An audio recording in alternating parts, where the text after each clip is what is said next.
I never had a good experience with doctors and being pregnant, especially early. They always ask me questions like, so were you trying to get pregnant, or is this intentional? Do you want to keep the baby? Like, that's like a lot. So I always get asked that question with Amina, with this baby, and I'm just like,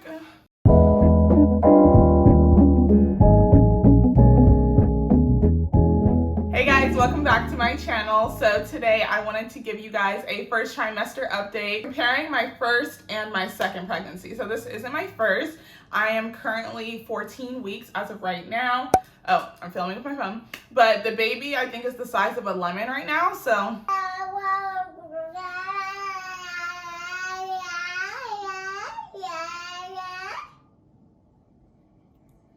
first of all, this pregnancy was a lot different than with Amina, because with Amina, it was my first baby and it was just, I had no idea what was going on. First of all, with Amina, I had no symptoms at all. I was just really, really sleepy. And I would say I'm a pretty active person, but with Amina, I had no idea and I didn't know what symptoms to expect. So for me, that was a huge symptom. And when you have other mom friends or when you look up videos on YouTube, everyone's like, oh, I was nauseous, throwing up, etc., etc. For me, it was like nothing, just sleepy. And I was like, why am I so tired? Like trying to figure this out or whatever. But I didn't know why I was so sleepy. Literally, I stopped going to the gym, everything. So that was a huge difference between my first pregnancy and this one. This one, I'm chasing around a toddler. So you can imagine how that is.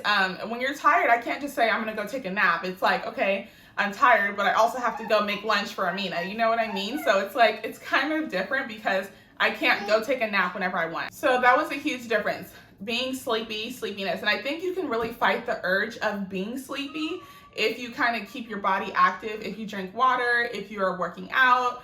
All of those kind of play a role into how you're gonna feel overall in your pregnancy. I feel like in the beginning, also, this is another symptom. In the beginning, I was more nauseous with this pregnancy than with Amina. So like I told you guys, I had no symptoms with Amina, but this time around, I think when I was like 9 weeks pregnant, I was cooking dinner in the kitchen and all of a sudden I was cutting onions and I literally, I kid you not, I sprinted to the bathroom, and of course, Amina came to follow me and she pulled the door up and was like, hello. So, I mean, that was like a huge thing too. Like, there's no privacy when you live with a toddler. So I was literally dry heaving over the toilet, trying to like figure out like, oh my God, this is so new to me. Like, so I give so much respect to the women that are throwing up the entire pregnancy, half the pregnancy, because I did that and I was out. I could not even cook dinner. I just left it on the stove. And Garrett wasn't home at the time, so I still had to take care of Amina, take care of myself. So that was so hard for me. I just wanted to crawl in bed and just be a little hermit crab and be in bed all day because I was out, you guys, I kid you not. Another big difference was my eating habits and trying to control my eating, if that makes any sense. So with Amina, I just ate whatever I wanted. I was like, I went in and out, I'm giving myself in and out, you know? And everyone was like, you're pregnant, eat whatever you want. But in the long run, I really don't think that made me feel any better. At the end of the day, with Amina, I ended up gaining 50 pounds. So that was a lot. And I was so used to being 150 pounds. And at the end, giving birth, I was 207. That was just so much for me. And I just think I could have controlled my eating a little bit more. And I'm not saying that when you're pregnant, you can't like give into your cravings, because it feels good, obviously. But I feel like that just didn't make me feel good. Every time I had in and out with Amina, I felt even worse. But this time around, I am eating a lot more home cooked meals. Obviously, because I have a baby, I have to like cook for her. So as I'm cooking for her, I'm trying to cook more for myself too and eat a lot cleaner, healthier meals so that I'm not feeling that way. So I think overall, like while being pregnant, it's really like a trial and error type of thing. And the biggest thing I want to say is that there's nothing better than like the first time mom, ignorance is bliss, because I really feel like with Amina, I was just kind of rolling with the punches. I didn't really know what I was doing, but I was just kind of skating along. This time around, I feel like I'm more experienced. I kind of know what I'm doing. I know what to expect. I know in the second trimester you get more energy, etc., etc. I feel like those types of things, now that I am a mom and I know how pregnancy is, I know how you get tired at the end, I know what changes to make between my first and my second pregnancy. So personally for me, I feel like this pregnancy, I've been working out at least 3 times a week. Working out, going to the gym, and I have felt so much better. I don't feel as like tired and exhausted. I don't know, like throughout the day I don't. At nighttime I'm definitely tired, don't get it twisted, but I feel like overall my body just feels better when I'm moving and working out and doing what I normally do. So before I got pregnant, I was still working out. So that's something I think my doctor advised me to do. She said it's actually could be dangerous to completely stop working out. So a lot of people, you know, when you get pregnant, they say, you know, stop working out, you know, protect the baby, don't lift any weights. But because my body's so used to working out and lifting weights, she actually advised me to keep going until it was like uncomfortable, like while working out. So I know sometimes when I go to the gym, I'm like, oh, I don't want to go to the gym. It's like that almost every time, I'm not gonna lie. I'm usually like tired and don't want to go. But because I know how it makes me feel at the end, I'm like, I just gotta push through. Like today I'm gonna do a workout. So I say that to say, like, if you're gonna do something, even if you don't weight lift or whatever, go on a walk, do something that's gonna make you feel good. So for me personally, that was a huge difference between the first pregnancy and this one. I'm a lot more active and I'm moving and I'm working out. With Amina, I like stopped working out between like 15 and 20 weeks or something. I don't even know, but I completely stopped and I regret it because I just felt everything, like everything. It just didn't make me feel good. Another symptom is when I found out I was pregnant, I was still breastfeeding at the time. So before I even took a test or anything, I was really trying to get my milk supply up because Amina was still breastfeeding like 3 times a day.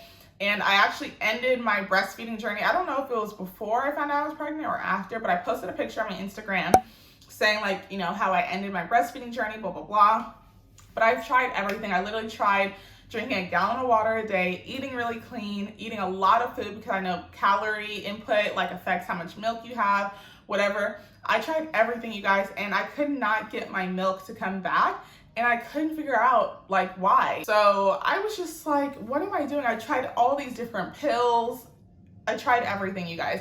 And then find out I was pregnant. So finding out I was pregnant, it made me realize I think my milk supply just stopped because I don't know, it just stopped. My last symptom was for this pregnancy is I feel like I've been so hot. Hot flashes, hot, sweating at night, whatever you want to call it. I'm like hot at weird times. It's like I'm really cold during the day and then I'm like hot. Like filming right now, like I don't know if you guys can see, but like you might think this is like a glow. So next I want to tell you guys about my pregnancy must-haves, a couple of things that I just felt helped me go through this first trimester. So first I would say is a couple pair of comfortable leggings that are going to last you the entirety of your pregnancy.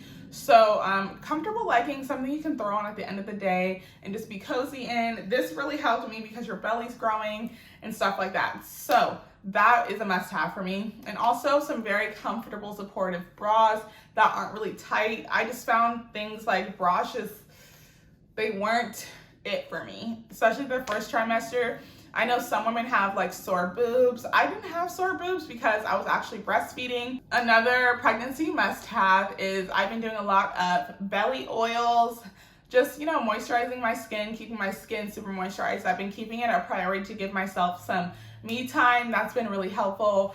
I've really been liking candles to help relax me at night. So those are like pregnancy must-haves for me. I've been drinking some tea at night too whenever I want that. I've also been cutting back on caffeine. I know you can still drink coffee while you're pregnant. I try to cut back on the caffeine intake. So for me, that was tea in the mornings, matcha. I really enjoy matcha. So yeah, that was some pregnancy must-haves, I guess you could call it. Headaches. Headaches are a huge thing. This pregnancy, I've had so many headaches. I don't know what it is. On my Instagram, I also talked about how I've been grinding my teeth a lot when I sleep. So it could be teeth grinding leading to the headaches, or I don't know what it is, but this pregnancy I have like ongoing headaches all day long. It's like in my temples, radiating, And it kind of feels like I'm gonna faint when I stand up in the morning. Like when I stand up, like even if I go slow, it just feels like I'm just gonna like, I don't know. So headaches have been something very new to me. I've been drinking water. Like I said, everyone thinks it's water. I don't know, but headaches are something that I've never dealt with and are completely new to me from my first pregnancy to my last. That is something very new to me that I did not experience with my first pregnancy. So I think that is it. I think I talked about all of my symptoms and some of my pregnancy must-haves. Let me know if you guys enjoyed this video. Please give this video a thumbs up and don't forget to subscribe to my channel, and I will see you guys next time. Bye guys.